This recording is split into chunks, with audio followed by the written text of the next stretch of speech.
This is the Santa Catalina Channel, a 26-mile-wide stretch of the Pacific Ocean separating the city of Los Angeles from Catalina Island. According to experts, these waters, portions of which might be as deep as Mount Everest is high, may contain some of the world's darkest mysteries. You are seeing an unidentified flying object. It is not a hoax. It is real. The film was taken by Leland Hansen while filming Catalina Island from a helicopter. In recent years, escalating reports of unidentified submerged objects, or USOs, flying into and out of the channel have caused great concern to local residents and researchers. The whole area here is just a huge hotbed of UFO activity. I've uncovered probably 200-300 cases of UFOs flying over the mountains and over the water here. It's just a huge hotspot. Preston Dennett is the author of UFOs over California. He has been investigating USO activity in this area for almost 20 years. Actually, there was a huge wave of sightings over the Santa Monica mountain range on June 14, 1992. The witnesses counted a total of about 200 objects. What's interesting about this case is these objects came from below. Normally when someone sees a UFO, it comes out of the sky like a star. They see a star-like object and it comes swooping down. These came from below to above. June 14th, 1992, 10:24 p.m. For almost 2 minutes, the waters of the Pacific Ocean explode with light as hundreds of bright, disc-like craft are witnessed flying out of the water together. Similar to other reports of USOs exiting the water, these craft emerge from the Pacific in almost complete silence. They reportedly hover for a moment before bursting into space. Reports of this incident were phoned into local police departments as far away as Malibu. The following is an actual call that was placed on that day. Monster Sheriff's Station. Did anyone report anything strange tonight? Can you be more than one specific? Strange. Lights. Lights? Yes. What exactly happened to you? I'm ashamed to tell you because I think you're going to think I'm crazy. We saw what we thought was a bright light up in the sky. Okay. We could hear. It wasn't a helicopter. I'm telling you, I have never been more frightened in my life. According to Dennett, the incident was also reported to the U.S. Coast Guard sector in Long Beach, which ultimately declined the search request. This 1992 event was the second in Los Angeles in 3 years. On the dark, foggy morning of February 7th, 1989, scuba divers, boat sonar systems, and people on the shore witness a long, dark, unidentified craft dive out of the Pacific. For about 90 seconds, the USO rests just above the surface before emitting about a dozen smaller, fast-moving objects. 60 seconds later, the craft dives back underwater. Its last reported sonar heading was south toward the Santa Catalina Channel before it disappeared. And it involved dozens of objects which were seen off the coast of Marina del Rey. On occasion, some of these craft would emit smaller craft, about 20 feet in diameter. And these were seen moving underneath the surface of the ocean, and they were coming in and out of the water. As the 1947 incident at Roswell sparked worldwide curiosity about flying saucers, these events near Los Angeles have sparked a current wave of research into the capabilities and threats of so-called USOs.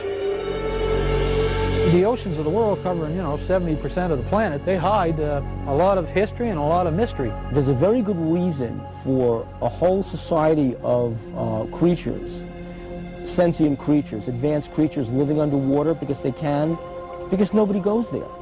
It's fascinating to think of the underwater UFOs because they know a lot about this planet that you and I don't know.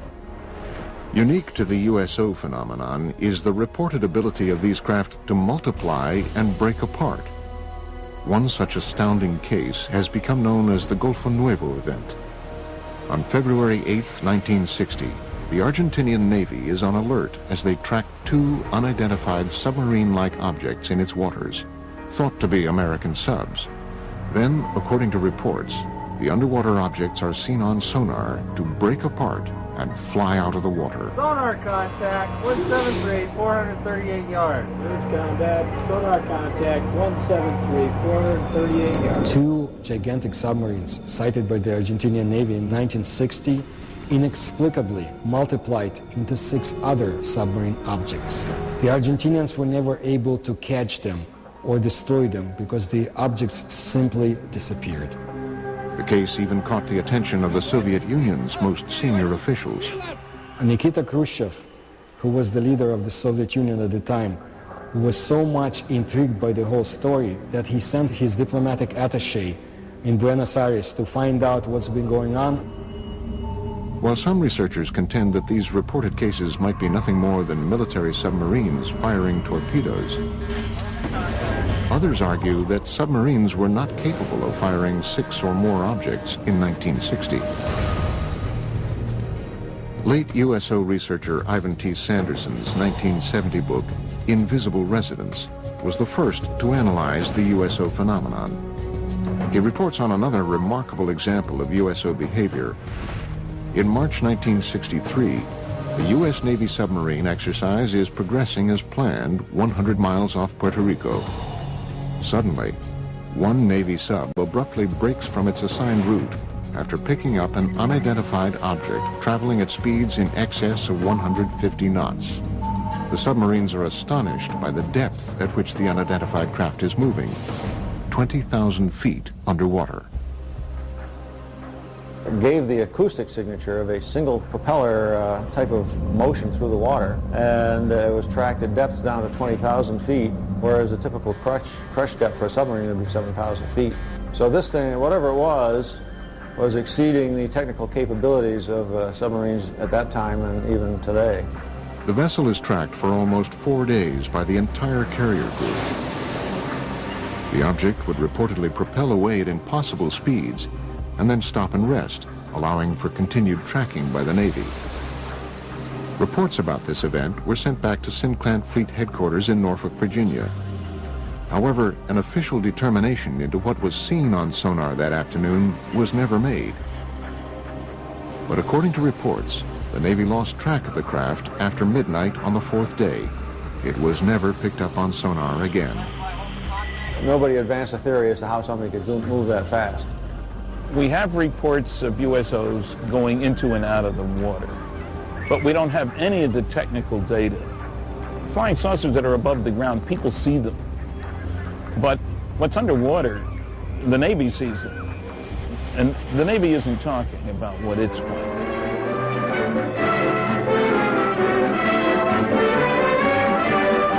Inflating an immense balloon aboard the USS Norton Sound, the Navy prepares for further study of the elusive cosmic rays somewhere in the Pacific. That's the news. A secondary consideration clears up the mystery of the so-called flying saucers. For it is these monsters which rise 19 miles and attain diameters of 100 feet that have been mistaken for the apparitions called flying saucers. At great altitudes, they tell us, these elongated enormities flatten out like plates. Mystery ended. But reports from around the world continue. Another extraordinary case is reported in the international press beginning on November 11th, 1972. A fast-moving submarine-like object is picked up on sonar in the Sonja Fjord off the west coast of Norway by the Norwegian Navy, which hunts it for 2 weeks. A fleet of surface ships and specially equipped sub-hunter helicopters are assembled to find the object. On November 20th, 1972, the USO is seen visually for the first time. It was described as being a massive, silent, cigar-shaped object. A Navy ship promptly fires its guns and torpedoes at the craft. Some ship actually saw it on the surface and fired at it, but it dived, and then they started dropping depth charges. Although all the articles treat this as a submarine, the fact of the matter is nobody was able to identify it as a submarine.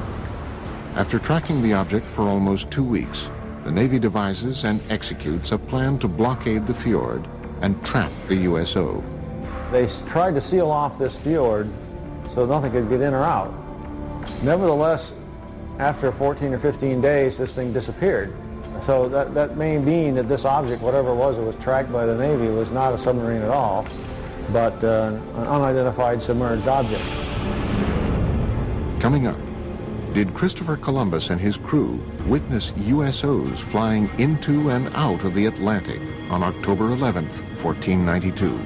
One of the earlier cases comes all the way back from the day before Columbus Day in 1492, before there was a Columbus Day. And it happened on the Santa Maria.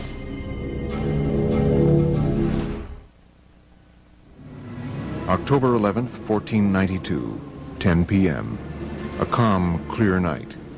Christopher Columbus and his crew move slowly across one of the deepest ravines of the Atlantic and through the Bermuda Triangle. Below them is almost 4 miles of water. Suddenly, unearthly lights are seen flashing across the bottom of the ocean. One of the earlier cases comes all the way back from the day before Columbus Day in 1492, before there was a Columbus Day. And it happened on the Santa Maria. This person's name was Gutierrez. And Gutierrez was on the Santa Maria with Christopher Columbus and noticed an object rising out of the water, a disc-shaped object. A great flash of light with a level of brilliance unlike anything known at the time suddenly erupts from the sea to the sky, startling Columbus and his crew of 120 aboard the 3-ship Spanish fleet. In less than 5 hours, they would discover the New World. Christopher Columbus maintained a log in the ship. It describes what could be interpreted as a UFO event. They saw, in the description given in the logbook, the flickering of a wax candle going up and down in the night. It couldn't have been a campfire on ground because it was beyond the horizon. This possible USO incident is more than just legend and lore. For the first time ever, original text from Columbus's log has been made available to the History Channel by archivists at Fordham University, custodian of a rare handwritten copy of the journal. The October 11th, 1492 sighting was not an isolated occurrence. Over the 2-month journey, Columbus's log exhibits a consistent pattern of cryptically reported peculiar incidents, including unexplained sightings and unusual events in outer space. The following is from an entry on September 10th, 1492, the halfway point of the voyage.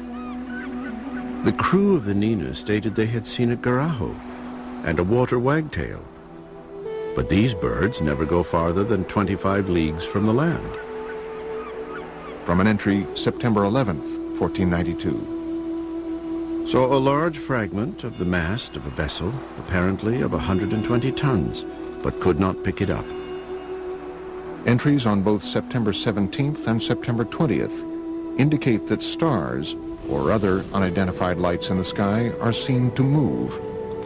The cause was that the star moved from its place, but the needles remained stationary. And from the infamous entry of October 11th. The Admiral, at 10 o'clock that evening, standing on the quarterdeck, saw a light. Calling to Pero Gutierrez, he told him he saw a light and bid him look that way, which he did and saw it. The Admiral again perceived it once or twice, appearing like the light of a wax candle, moving up and down. Is it possible that these strange events, recorded during the most fabled nautical journey in history, were the result of otherworldly vessels tracking Columbus's fleet? Some suggest, however, that any interpretations or rationalizations that might be gleaned from Columbus's log are not the whole truth. If Christopher Columbus saw a strange thing come out of the water, fly around his ship, and then take off, would he have told anybody about it? They'd have locked him up in the brig instantly. The guy's crazy, because things can't do that. One of the earliest USO reports comes from 329 BC. After witnessing what he described as shining shield-like objects flying into and out of the Jaxartes River in India, Alexander the Great was so convinced that he witnessed otherworldly vessels, he spent the final 6 years of his life searching for evidence of these objects in a diving bell, believed to be the world's first submarine. Some conclude, however, that Alexander's underwater adventures had a greater goal, finding and conquering the one kingdom that had eluded him, Atlantis. Well, Atlantis first enters literary history in the philosophical dialogues of Plato. These are the Timaeus and the Critias. The gods, bothered by the attitude of the Atlanteans, decided to destroy Atlantis. In one day and one night, they destroyed it with a cataclysm, and it sank. To this day, researchers continue to speculate about Atlantis as a hub of USO activity. The legend of Atlantis definitely is based on knowledge, probably lost by today, of some secret underwater civilization. Atlantis's supposed location in the Mediterranean would have provided USOs a convenient position from which to monitor human civilizations and their shipping routes to and from Asia Minor, Rome, and Athens. The Mediterranean was the cradle of ancient civilization. The Phoenician traders traveled back and forth between the Middle East and Greece across the Mediterranean. If there were a culture of either aliens or original inhabitants of planet Earth who wanted to seed the planet, to seed humanity with myth, the Mediterranean is a natural base for them to set up an underwater facility. Well, I don't know if Plato was talking about unidentified submerged objects when he came up with Atlantis, but I suppose there are people who, number one, assume that Atlantis is real, number two, that it's somewhere in the Atlantic, number three, that's buried under thousands of feet of water. The ancient Athenians, however, were not the first to record stories of unidentified objects in the oceans. Experts believe the ancient Egyptians may have even recorded sightings in their hieroglyphic drawings. In ancient Egypt, in the temple at the city of Abydos, somebody made an inscription, a depiction of a submarine. There was another depiction of an object that looks like a helicopter. Who made it? How did the ancient Egyptians know about it? We have no idea. One of the earliest European cases is a series of reported English sightings in the 11th century. One of the oldest cases I have on the site goes back to the year 1067. It has to do with this people in the countryside seeing something flaming in the sky that came down to earth, lit up the countryside, and then went up again, and then into the sea. Carl Feint has been researching USO phenomenon for almost a decade. His internet site, waterufo.net, has an archive of over 900 current and historic USO reports. According to Feint, one of the 20th century's first cases was reported in detail in the Philadelphia Inquirer on August 1st, 1904. A British cargo ship, the Mohican, en route to Philadelphia was, according to the paper, enshrouded in a strange metallic vapor which glowed like phosphorus. I have found out recently that that case is a heck of a lot more detailed and scary than originally shown. The captain and the crew confirmed that an object came across the ocean, a cloud, approached the ship, and it was glowing. Not a meteor, going straight down, just coming across the sea. As it came towards the ship, the captain was trying to distract the crew to get them to do something different, and get over the fear. They couldn't move anything while the cloud was around the ship. The Inquirer further reports that during the event, the ship's compass revolved with the speed of an electric motor, and the sailors were unable to raise pieces of steel from the magnetized decks. The story goes on to quote the Mohican's Captain Urquhart, who confirms that the account is vouched for by every man of the crew. But perhaps the most astounding USO-related event, according to experts, is a Canadian case from 1967. The Shag Harbor case is the most important USO case in documentation. The UFO moved underwater to a different point. A second UFO joined it. Coming up, we visit Shag Harbor, Nova Scotia on the 38th anniversary of this crucial USO incident. On October the 4th, 1967, that's where the lights was, right behind me on the water.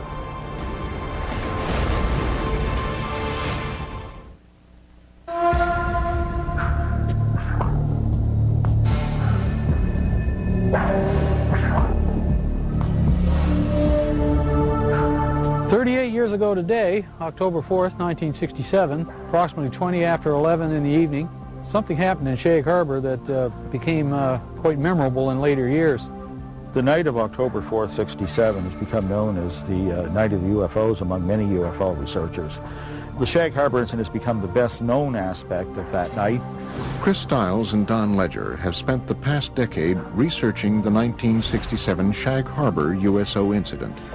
The case, widely reported throughout Canada at the time, had been largely forgotten in subsequent years. Their 2001 book, Dark Object, reopened the case, shedding new light on the many reported USO events of that night and the weeks following.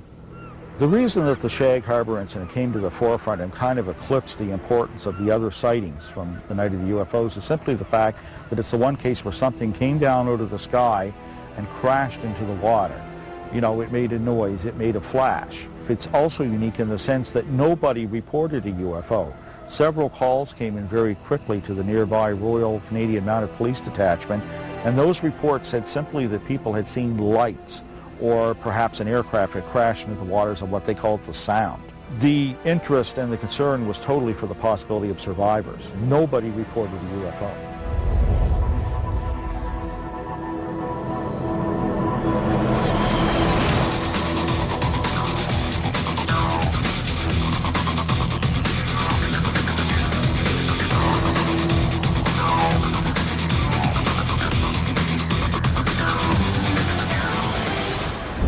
I'm not surprised now that I had seen something in the sky that night, because all over Nova Scotia, the night of the Shag Harbor incidents, there were many UFO reports.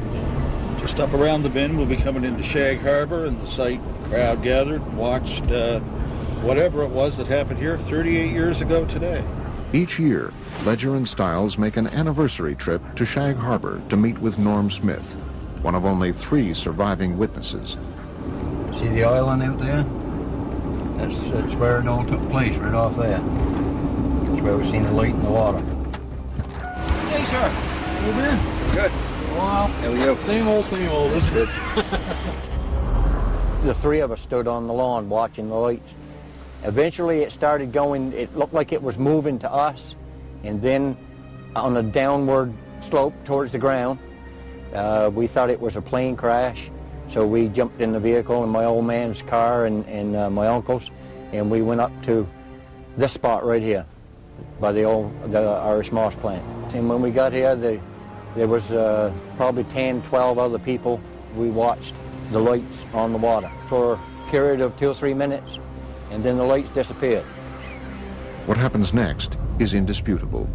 Before midnight on Wednesday, October 4th, the Royal Canadian Mounted Police officers who witnessed the event from the shoreline searched the water on boats until 3 a.m. with the help of several local fishermen, including Norm Smith. At noon on Friday, October 6th, Canadian Navy divers from Halifax arrive and search the area through the weekend. Eventually, 7 divers were dispatched from the Fleet Diving Unit in Halifax and taken down to Shag Harbor. The search effort continued through all the daylight hours of Saturday and Sunday, and by Monday morning that search was officially terminated in Ottawa, and they just simply state unidentified flying object and circle it and underline it. According to government reports, the object travels from the south to the north along the Nova Scotia shoreline. At one point, it stops and hovers. Then at approximately 11:20 p.m., it enters the water at a 45-degree angle, 300 yards offshore. Directly behind me where we seen the lights, right at Bomb Portage Island, directly behind me. When the Royal Canadian Mounted Police officers that had responded to the call arrived at the shoreline of Old Highway number 3, the UFO was still moving upon the surface of the water. The object also appeared to be leaving a trail of dense yellow foam. In the weeks following October 4th, the story becomes even more mysterious. The case is front-page news across Canada, and as Ledger and Stiles report in their book, in the days just prior to the Canadian military's official classification of this incident as a UFO event, a second craft enters the waters of Nova Scotia to rendezvous with the first craft. Then this thing resumed its headway back down this way at about 4,400 miles an hour and came down through northern New Brunswick, right down over the Bay of Fundy, across the southwestern tip of Nova Scotia, across this way, and went down in the water here. Authorities already knew the object was no longer there, that it had moved under the water and had come to rest on the seabed. It sat there for almost a week, right to the hour. And after that time, it began moving under the water to the Gulf of Maine with the aid of a second craft that was helping repair it. And the two of them broke the surface of the water and flew away out over the Gulf of Maine. Interestingly enough, there is a second report of a sighting 1 week in Shag Harbor of two sets of lights, one orange, one yellow, leaving the water and flying away. This case continues to inspire debate and continued research into the events of October 4th, 1967. There are a large amount of primary documents that support interpreting Shag Harbor as a crash scenario of a UFO. And in one of the paragraphs, it actually says a preliminary investigation has been conducted, and it has been discovered that this object is not the result of a flare, float, downed aircraft, or in fact any known object. I didn't know then, back 30-odd years ago, I didn't know whether it was a UFO or what it was. But nobody will ever make me believe that there was nothing there, because it was. Coming up, seen for the first time, video evidence of what might possibly be a USO emerging from the waters of Laguna Cartagena in Puerto Rico. And they are coming towards Laguna Cartagena. And later, a University of California scientist reveals that supersonic speed by deep-sea UFOs is not only scientifically possible, but likely. A region with perhaps the longest legacy of USO activity is the area around Puerto Rico. As the mysterious southern point of the Bermuda Triangle, the island has been at the center of USO debate for decades. Puerto Rico is a hot spot for underwater UFO activity, and it seems to match the pattern of other cases. Puerto Rico is considered in all of the Americas to be the place where there's the greatest number of USO sightings. Members of the Puerto Rican-based ufology group, Project Argus, agreed to lead a tour of some of the island's more notable USO-related areas.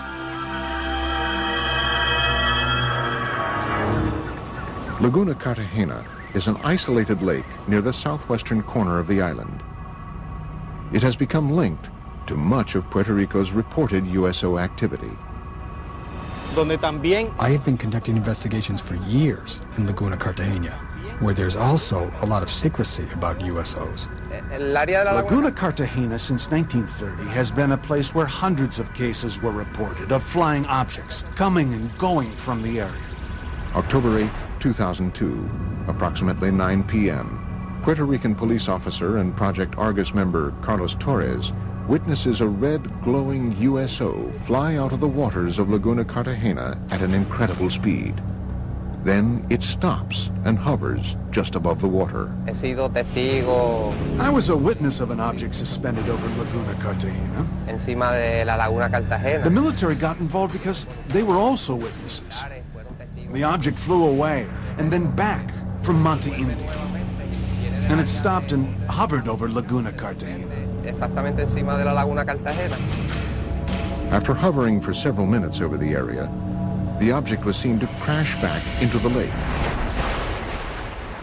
Another Argus member, Giuseppe Quiñones, believes he captured the same object on videotape in 2004. I took a video on November 20th, 2004, in the immediate area of Laguna Cartagena. Seen for the first time, possible video evidence of a USO near this enigmatic lake. The brightly lit craft-like object was seen emerging from the water.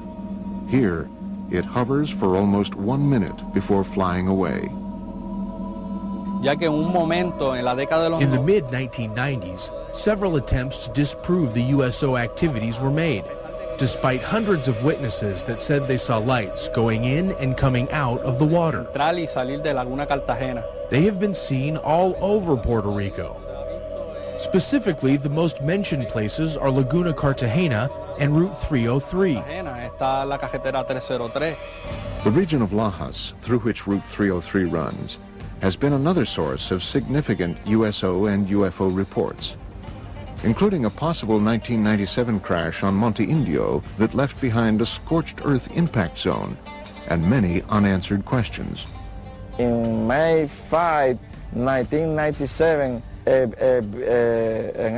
UFO crashed there, burned many lands on the top of the mountains, and there was federals that night, and they obtained something that we don't know, an UFO.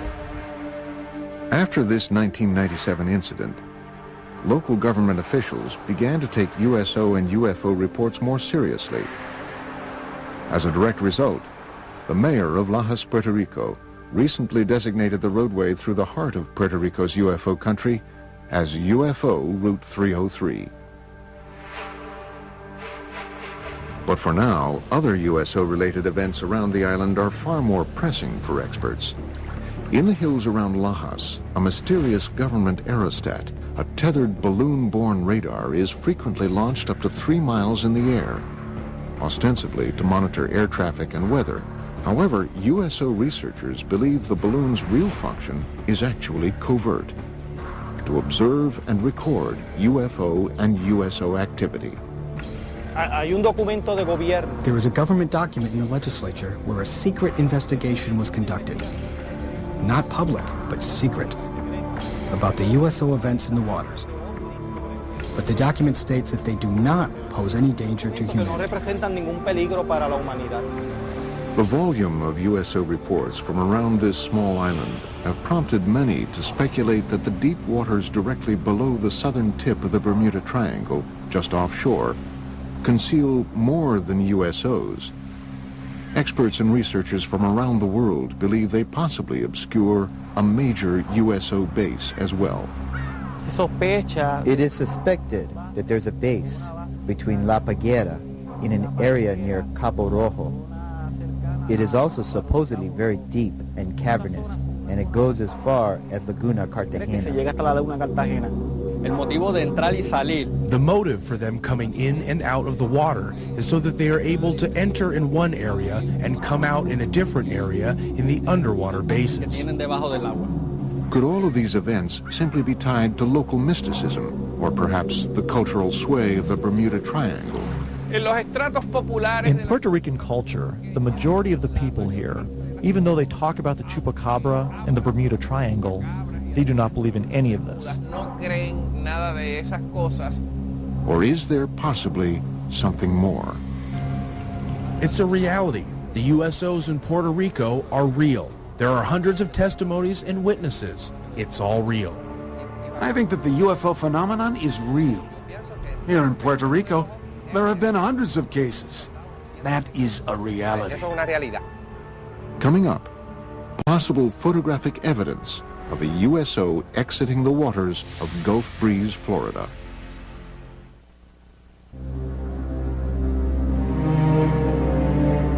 It is believed that unidentified submerged objects are able to move through our oceans and seas in ways that defy all principles of modern physics.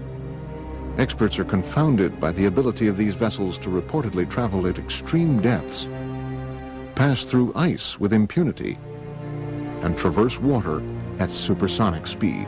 These kinds of craft, ostensibly, can travel underneath the water because they are impervious to water, just like they're impervious to gamma rays, cosmic rays, impervious to anything that gets in the way of their traveling in space. According to all information, we are dealing with a very advanced technology.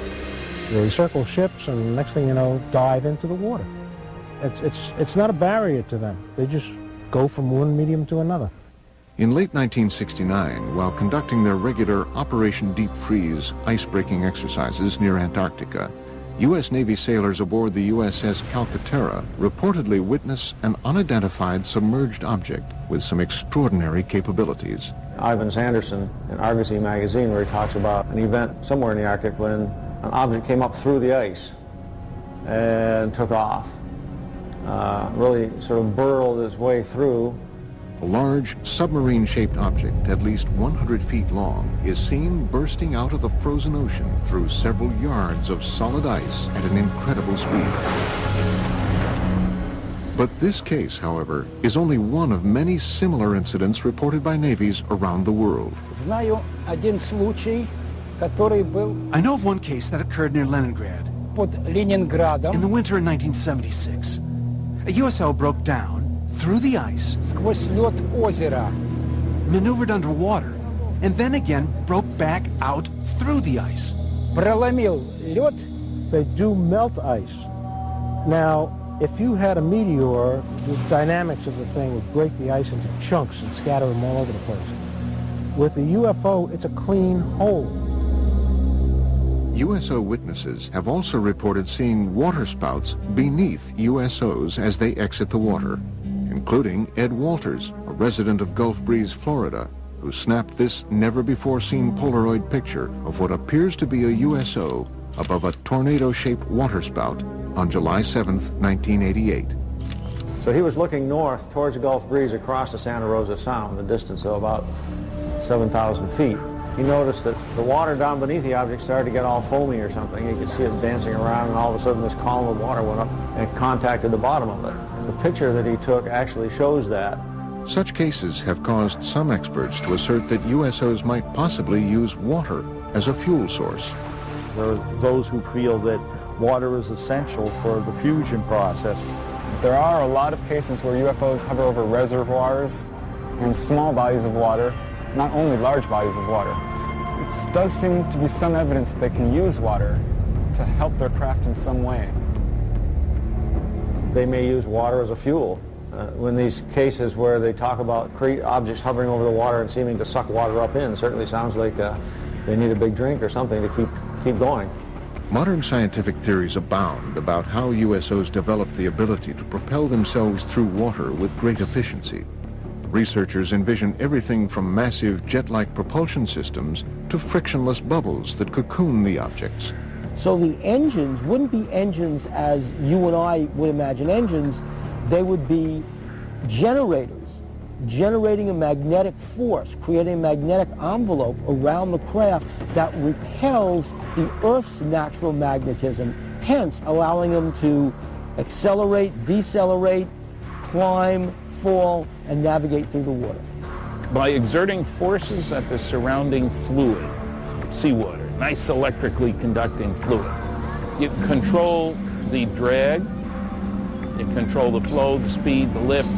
You can get around all the problems of high-speed motion under the water. A magneto-aerodynamic system would work similar to the electromagnetic submarine that was successfully tested. An electromagnetic submarine was in fact built and tested by the University of California, Santa Barbara in the mid-1960s.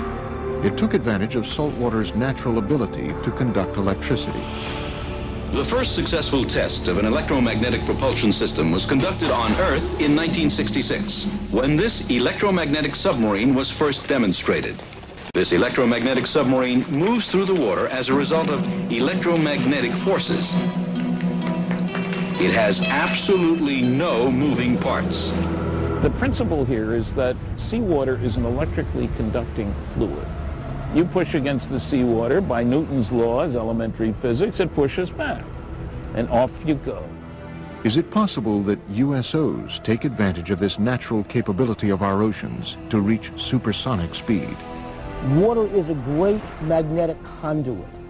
In fact, if they were traveling using a process called diamagnetism, which is a weak repellent force, then water would enhance that force, which would explain why these craft are able to navigate in water so well.